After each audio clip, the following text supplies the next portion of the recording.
Mas Paulo até alerta, né? Quando uns diz que é de Pedro, outros diz que é de Apolo, outros diz que é de Paulo. Mas não, Jesus é um só, não é como Paulo fala, um rega, outro planta, né? Mas Jesus é que faz crescer. Quer dizer, são apenas coadjuvantes ali, com o mesmo objetivo que é levar a palavra, né? Pedro, Paulo, Tiago, João, fizeram a mesma coisa, isso, fizeram pregar, né? a palavra, evangelizar. E hoje a gente vê essa divisão ainda é briga, você vê que eles brigam ainda, os líderes, né? Dessas igrejas, vocês veem ainda a reportagem deles brigando. É porque não passa muita televisão aberta, não, porque a televisão aberta sempre tem ali o espaço, né, que vende, né, aquela coisa toda, aí não se comenta muito. Mas na escrita, na internet, onde muitas pessoas não têm, infelizmente, né, a maioria dos brasileiros não tem acesso, infelizmente não vê as coisas que acontecem. Alguns bastidores aí desses templos aí. Mas vamos lá, Atos capítulo 7. Diz que Deus não habita em casas feitas por mãos humanas. Atos capítulo 17 agora. Deus, o Criador, não habita em santuários feitos por mãos humanas, nem é servido por mãos humanas, como se de alguma coisa precisasse, pois Ele mesmo é quem dá a vida, respiração e tudo mais. Em Coríntios capítulo 3, Paulo diz que somos santuários de Deus e seu Espírito habita em nós. E o santuário que somos, Paulo ainda repete, e o santuário que somos nós, então nós é que somos santuários, nós é que somos os templos, nós. E o santuário que somos nós é sagrado. Em 2 Coríntios capítulo 6, só lembrando que o que eu falei anterior é 1 Coríntios, né, capítulo 3. O 2 Coríntios, capítulo 6, Paulo diz que nós somos santuários do Deus vivente. Como ele disse, habitarei, Paulo cita as Escrituras Sagradas, né? Habitarei e andarei entre eles, serei o seu Deus e eles serão o meu povo.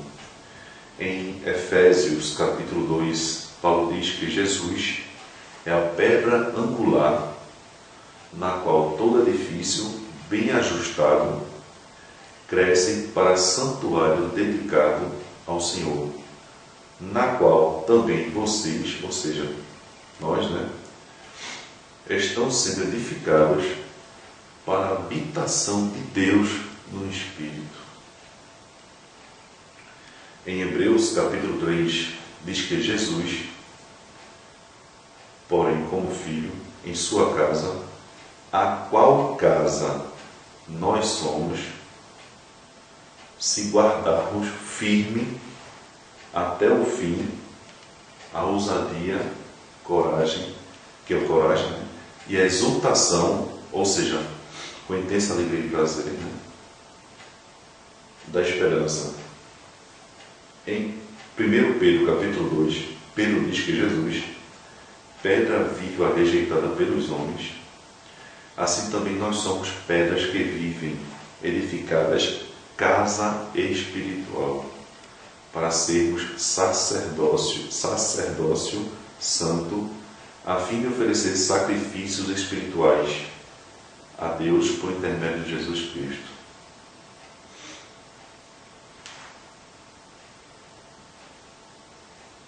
Sobre templos, né? Eu já tinha falado no começo, aqui eu coloquei, né, sobre templos por mãos humanas. Jesus profetizou que Jerusalém, né? Templo de Jerusalém, Mateus capítulo 13, dizendo que não ficará pedra sobre pedra que não seja derribada.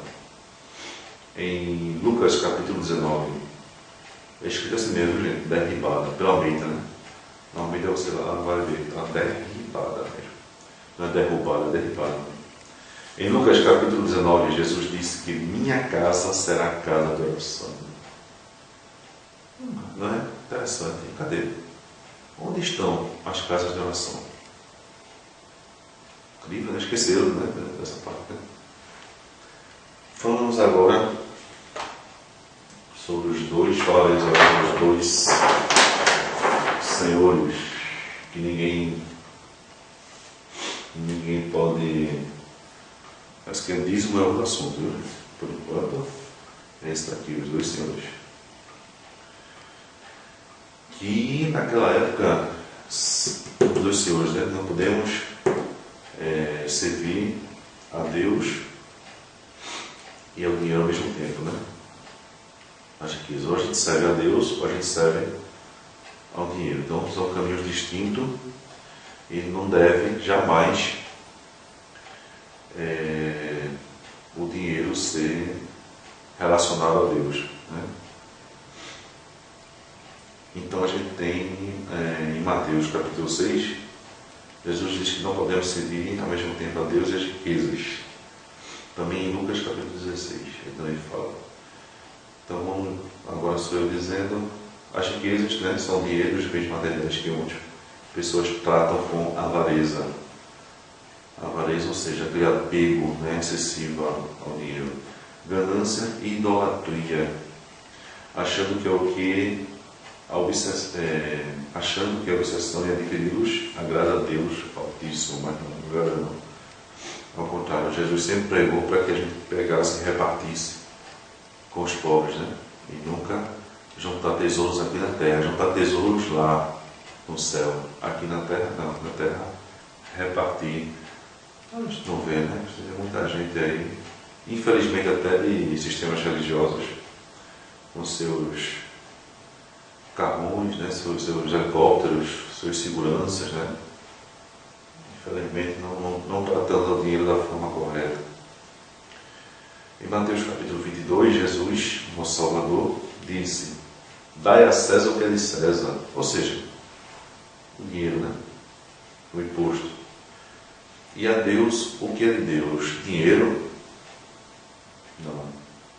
É o que agrada a Deus, que é amá-lo com toda a força e oração por meio de Jesus, e com também a fé capaz de romper qualquer barreira de natureza humana e viver o Evangelho praticando o bem diariamente para a honra e glória do Altíssimo, a fim de que possamos juntar o povo de Deus para a sua graça e vida eterna. Aí hoje a gente vê, em relação aos dois senhores, a gente vê não só realmente essa questão do dinheiro. Hoje está ficando banalizada a questão já da sexualidade, né? Sensualismo, a gente vê muito a televisão fazer apologia a isso, né? Quer dizer, você já é mais uma forma de idolatria. Se engana quem acha que idolatria existe lá nos templos católicos, que está errado sim, aquelas imagens estão erradas. Era para estar praticando apenas o Evangelho e não com tantas criações aqui de natureza humana. Mas não é uma idolatria não. Essa questão das imagens não. A idolatria é também como não é a palavra minha, Paulo mesmo comenta, Paulo, Pedro, Tiago, eles comentam isso, João também em suas epístolas. Só me engano, acho que até Judas também fala, que é essa questão da cobiça, né? De querer dinheiro. Já naquela época havia os que pregavam por dinheiro. Naquela época já havia essa crítica. E hoje está demais, né? Hoje está demais. Então enganam os que dizem que Deus quer dinheiro. Jesus nunca afirmou tal heresia. Outra questão agora, um outro ponto, dízimos. Aí eu trouxe algumas referências aqui sobre dízimos. Antes eu explanei aqui, eu escrevi aqui sobre Desculpa, escrevi aqui sobre dízimo, né? 10ª parte. Só lembrando que dízimo nunca foi dinheiro. O negócio do dízimo hoje em dia, dinheiro, isso é invenção de agora, né? Dízimo nunca foi dinheiro. 10ª parte das colheitas das criações, dada aos levitas, pelas 11 tribos que receberam terras para cultivo e criação. Os levitas, por sua vez, não receberam terras, mas ficaram com a obrigação do sacerdócio no tabernáculo. Por isso, apenas a tribo de Levi tinha o direito de receber o dízimo. Ou seja, das 12 tribos, 11 receberam terras. A tribo de Levi não recebeu, mas ficaram com a obrigação de praticar o sacerdócio. As obrigações do sacerdócio lá no tabernáculo. E por direito dele que eles tinham, eram de ser sustentados. Então as outras 11 tribos pegavam a 10ª parte da colheita e das criações também e mandavam para eles, para ser colocado lá no celeiro, né? Onde hoje em dia chamam de casa de tesouro, né? Mas é um celeiro mesmo. Deixavam lá. Nisso, sustentava os próprios levitas, mas também, porque era uma ordem de Deus, também era para ser dado aos órfãos, às viúvas e aos estrangeiros. Ou seja, aquelas pessoas, né, que estavam visitando a cidade eram para ser também sustentadas por esses dízimos também. Por isso, apenas a tribo de Levi, né, tinha o direito de receber o dízimo. Então, direito exclusivo que já foi e não é mais. Né? Hoje em dia, né, qual é o levita que está aí recebendo a colheita, dessa parte da colheita? Pois, com o sacerdócio eterno de Jesus, muda-se a lei e o dízimo ficou inoperante como a antiga aliança. Malaquias, né, que é o profeta, dizia, né, Deus estava no livro lá, né, Malaquias. Esse profeta diz que Deus está dando uma bronca aos dizimistas e aos sacerdotes, que estavam ficando com a mercadoria boa e dando a ruim, né, para os órfãos, viúvas e estrangeiros. Malaquias, não vou mostrar essa também, que Malaquias, ele viveu a distância entre Malaquias e Jesus são, assim, por volta de 420, entre 420 e 450 anos, quer dizer, né? Mais de 4 séculos de Malaquias a Jesus, onde acabaram outras pessoas, acabaram tomando conta, né, do templo. Os historiadores dizem que já haviam poucos levitas ali. Os fariseus, né, e os saduceus começaram a tomar conta ali. Aí surge até o gasofilácio também, né, aquela urna, né, para botar dinheiro. Porque a gente vai falar em dinheiro na época de Moisés já era comum. Na época de Abraão já tinha uma referência sobre metais preciosos, né, que eram trocados por mercadoria. E na época de Moisés tinha ouro, prata, era também, né, essas peças de metal precioso também, que era trocado sim por mercadorias. Então já havia dinheiro. Aí em Hebreus capítulo 7 afirma, né? Se você ler lá, você vai ver que afirma que a tribo de Levi é que tinha o direito de receber o dízimo exclusivamente, apenas eles. Mateus capítulo 23, Jesus critica os fariseus que dizimavam até coisas de pouco valor, como o cominho, e faltavam com o que era de mais importante que é como a justiça, a misericórdia e a fé. Mateus capítulo 17. Pedro é perguntado sobre imposto, é mais uma referência em relação ao dinheiro. Aí se o imposto anual, né, para a manutenção do templo, o imposto anual do templo, se Jesus já havia pagado. Aí Pedro até diz que sim, mas ao chegar perto de Jesus, Pedro é orientado, né, por Jesus a pescar um peixe e tirar a boca da moeda para pagar o imposto.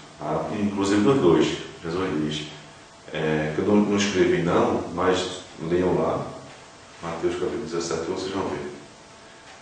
Que diz, né, que pega essa moeda da boca do peixe e paga o meu e o seu, né, imposto.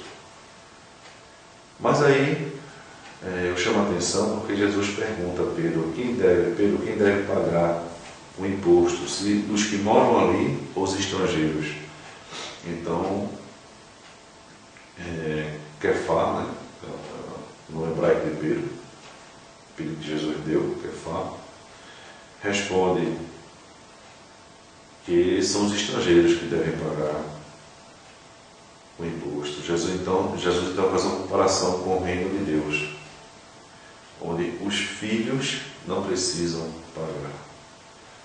Em Colossenses capítulo 3 e em 1 Timóteo capítulo 6, Paulo fala em avareza, que é o apego excessivo ao dinheiro, e a cobiça, que é um tipo de idolatria. Em 1 Pedro capítulo 5, Pedro fala em pregar o evangelho sem receber dinheiro. Em 2 Pedro capítulo 2, Pedro fala que por amor ao dinheiro, os falsos mestres irão enganar vocês com histórias inventadas. E realmente, a gente vê cada absurdo. Estão usando aí as colunas do templo de Salomão, como se Salomão fosse um exemplo a ser seguido. Né? Salomão era adúltero e isso não agradava a Deus.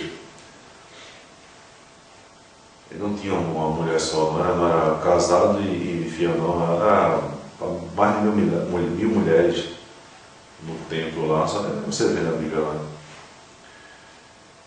Então, aí fala de coluna, as colunas de Salomão, a teologia, toda a teologia da prosperidade, né, que tanto estão pregando aí.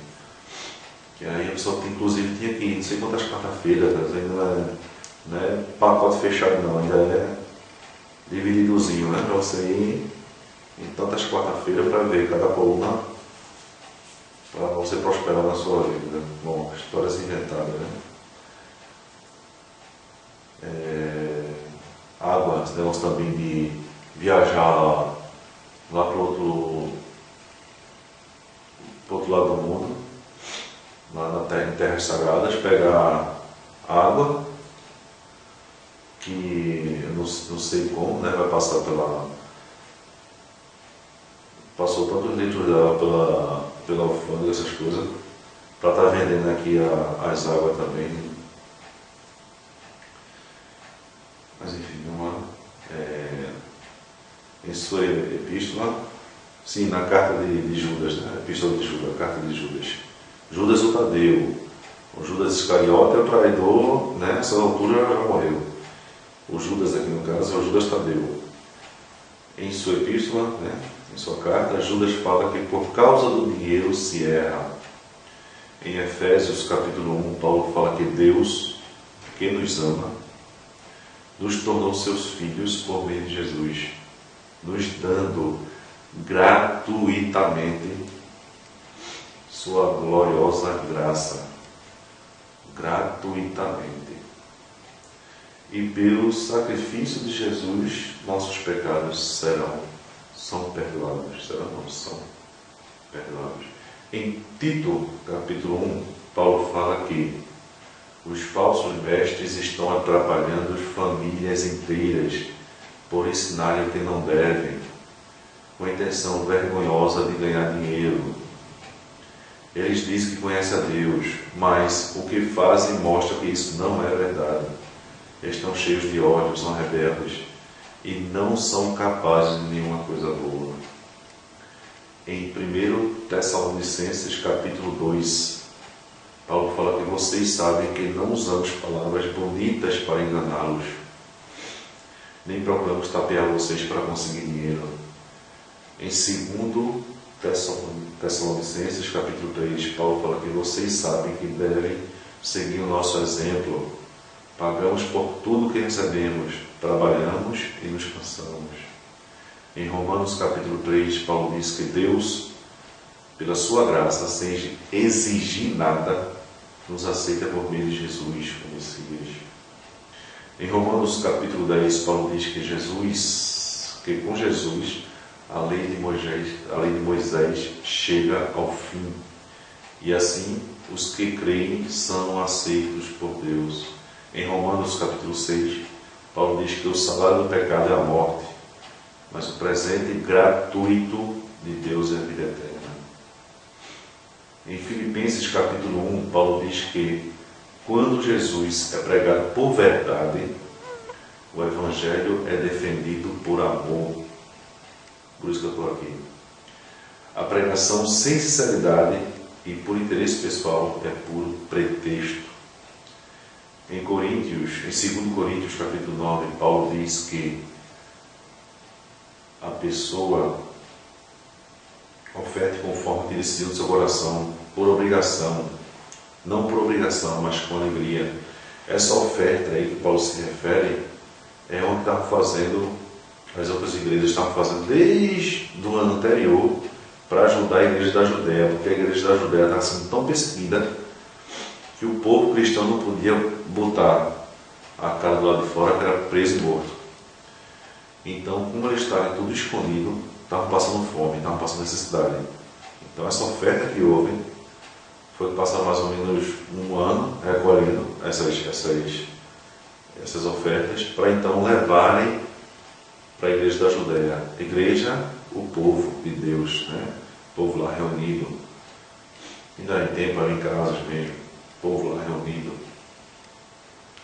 levava para ajudar eles, para matar a fome deles.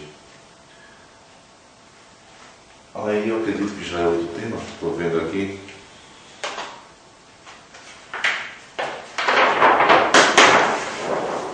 Salientando que o dízimo pertence, não era dinheiro, dízimo não era dinheiro, era comida.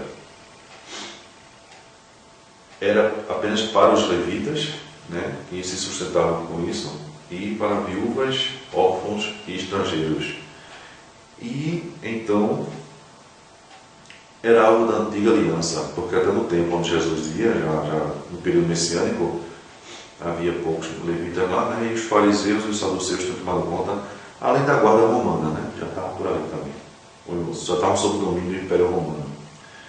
Então, por isso que no começo até lembrar que no começo eu esqueci, não associe Pedro a sistema religioso nenhum, porque quando Pedro morreu, mais ou menos com 67 anos, o sistema religioso que hoje existe aí, não havia ainda, não está criado. Não associar Paulo também a sistema religioso nenhum, né? Pedro viveu sua época, Paulo viveu sua época, os sistemas religiosos surgiram depois, né? E a gente sabe que o apostolado deles não tem nada a ver com o sistema religioso de hoje. Porque se tivesse a ver, seguiriam à risca o que está escrito na Bíblia. Então, a verdadeira oferta e sacrifício. Aqui é onde, Silvio? Verdadeira oferta e sacrifício. Em Mateus capítulo 15, Jesus diz que o que sai da boca vem do coração. Isso é quando os fariseus criticaram. Não escrevi aqui não. Vocês, na Bíblia, vocês olham direitinho. Mateus capítulo 15. Quando os fariseus dão uma catucada, né, querem prejudicar Jesus em relação aos apóstolos que iam comer e não lavavam as mãos. E os fariseus eram cheios de cococó, não me toque. Aí Jesus vai e diz, né, que não é o contágio, né? A contaminação não é no alimento, não que você come, não.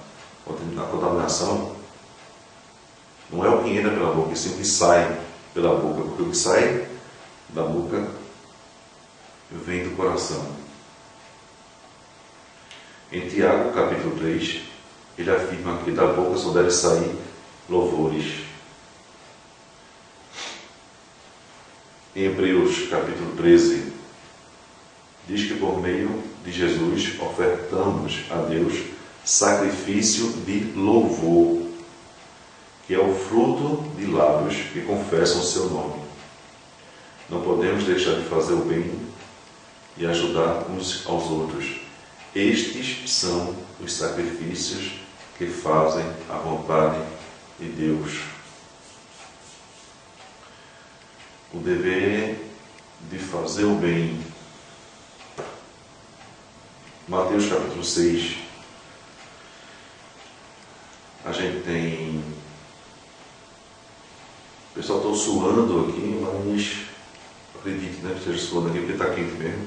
Eu tive que desligar o ventilador para poder minha voz poder ser captada pela câmera que está distante, inclusive. Aí se vocês verem pinga de suor aqui, me desculpem, mas eu desliguei o ventilador para poder vocês me ouvirem. Mateus capítulo 6, Jesus ensina aquela forma correta de dar esmolas, que é dar sem fazer alarme, sem ter que chamar a atenção dos outros, ou seja, devemos fazer em segredo. Aí hoje até existe uma contradição, né? Quando você vai em determinados templos, está lá, né, a urnazinha, um gasofilácio, né, de outrora, para você colocar lá, quer dizer, sempre fazer em segredo, para quê? Né? Estava ali para mostrar para os outros. Digo, assim como os fariseus, né? Ainda hoje se encontra, é isso que estava falando, a arrecadação de dinheiro dos templos, né? E deve ser de outra forma. Porque se terceiros vão pegar seu dinheiro, e esses terceiros, o que vão fazer com esse dinheiro, é com eles e Deus, né? Não é... Devia haver outra forma de se ajudar. Em Mateus capítulo 25, Jesus chama a nossa atenção sobre os que realmente necessitam de ajuda e que, ao decorrer de nossas vidas, iremos encontrar essas pessoas e temos a obrigação de ajudar. Notem que ele cita os que têm fome, os que têm sede, os que estão sem roupas, os que outrora, né, foram estrangeiros, os que estão presos e os que estão doentes. Esses são o público-alvo da caridade, né, da esmola, de fazer o bem, de ajudar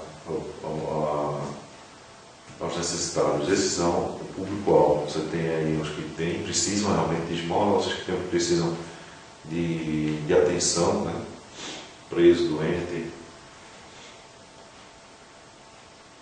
Em Lucas capítulo 12, Jesus diz: vendam o que têm e deem aos pobres.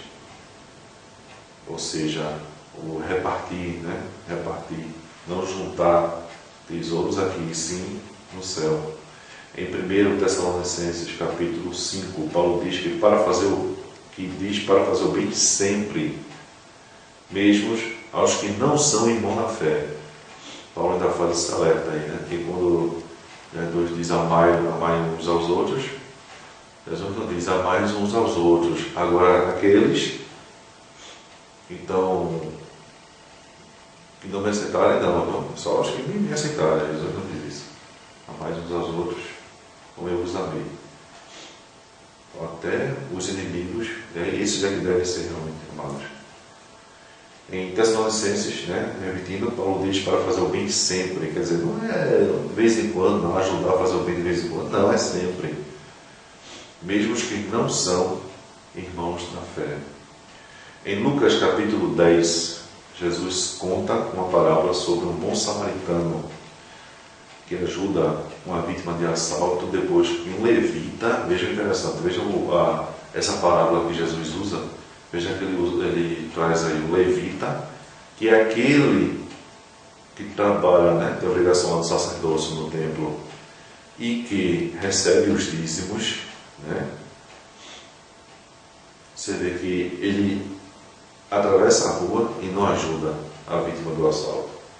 Depois um fariseu que está lá no templo, né, lá com sua urnazinha, recebendo dinheiro, está lá fazendo alarde, né, quando dá uma enrola, né, chama a atenção, tudo. Tem lá também, não escrever, mas tem lá também sobre as orações repetitivas, né, que eles vêm fazendo lá, enfim.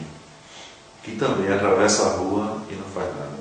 O bom samaritano não. O bom samaritano é que depois se vocês lendo o capítulo, né, Lucas capítulo 10, vocês vão ver que as coisas ainda que o bom samaritano fez. Em Tiago capítulo 1, Tiago fala que devemos praticar o Evangelho para sermos abençoados por Deus e que a verdadeira e pura religião é ajudar todos os necessitados. Lá ele cita viúvas, órfãos, né? Viúvas e órfãos. Aqui no caso, por exemplo, né? Viúvas e órfãos, por exemplo. Mas a gente sabe que hoje em dia necessitados são, né, mais do que isso, né? Naquela época, os mais necessitados eram as viúvas e os órfãos. Hoje em dia a gente sabe que tem muito mais. Infelizmente temos os que estão aí escravos da droga, não é isso? Que não tenho nada contra viciado ao contrário, usando, mas tenho contra a droga, né? O viciado é apenas uma vítima escravizada da droga. A droga sempre tem que ser combatida. O viciado tem que ser ajudado.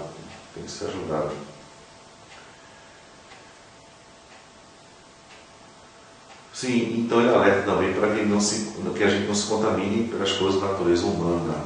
Mais uma vez, Paulo citou muito também, isso aí Tiago falou, mas Paulo citou muito também sobre a questão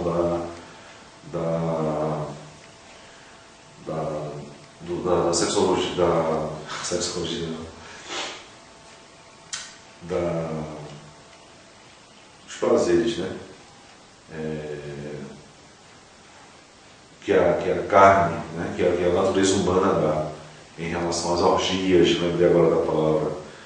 Ele critica, né, quando vê mulheres, né, fazendo coisas que não deviam, homens com homens, enfim, a questão das orgias também. Paulo criticou bastante isso. E justamente se deixar, e hoje em dia a gente vê essa questão da sexualidade. Você vê que está muito vulgar, programas falando abertamente coisas que deveriam ser conversadas em família mesmo, não abertamente desse jeito, porque se, né, em casa a gente não fala, mas na televisão, na internet se tem, é claro que vou desprezar os meus pais, né, são os meus responsáveis, desprezo eles e corro atrás de aprender de forma errada. Por isso que os pais hoje têm que estar sempre à frente da televisão, da internet. Então, a natureza humana, se você seguir o que é a natureza humana, você se afasta de Deus. Mudança de vida já é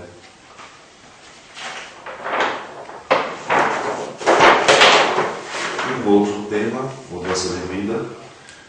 A gente tem Mateus capítulo 18, Jesus diz que temos que ser humildes. Lucas capítulo 15, Jesus diz que temos que nos arrepender dos nossos pecados. Se tem essa questão da humildade, porque o que você crê em Jesus. Eu achava que o vídeo ia ser de uma vez, viu, pessoal? Mas a bateria já está avisando que vai descarregar já. Então vou ter que fazer em duas partes mesmo esse vídeo. Mas continuo a dizer, não vou editar, continuo dizendo isso. não vou editar. Vai ficar da forma, não sei vocês, transparente mesmo, simples mesmo, assim, grosseira, mas expressando aqui, o importante é o que está sendo expresso, que está vindo aqui do coração e é verdade. Mas vamos lá, quando morrer, a matéria morrer, eu recarrego e continuo. De madrugada mesmo, mas não vou parar não. Mateus capítulo 18, Jesus diz que temos que ser humildes. Em Lucas capítulo 15, Jesus diz que temos que nos arrepender dos nossos pecados, ou seja, tem que mudar de vida. A gente crê em Jesus, vai viver uma vida por Jesus, não tem que ser arrogante, tem que mudar, tem que ser humilde, se arrepender dos pecados e não pecar mais. Em 2 Coríntios capítulo 7, Paulo diz que o arrependimento nos leva à salvação. João capítulo 12, João diz que quem ama a sua vida não terá vida verdadeira, mas quem não se apega à sua vida terrena ganhará para sempre a vida verdadeira. Em Colossenses capítulo 2, Paulo diz que por estarmos unidos com Jesus, nós somos libertos de qualquer natureza pecaminosa. Mas, verdadeiramente, é se arrepender e não pecar mais.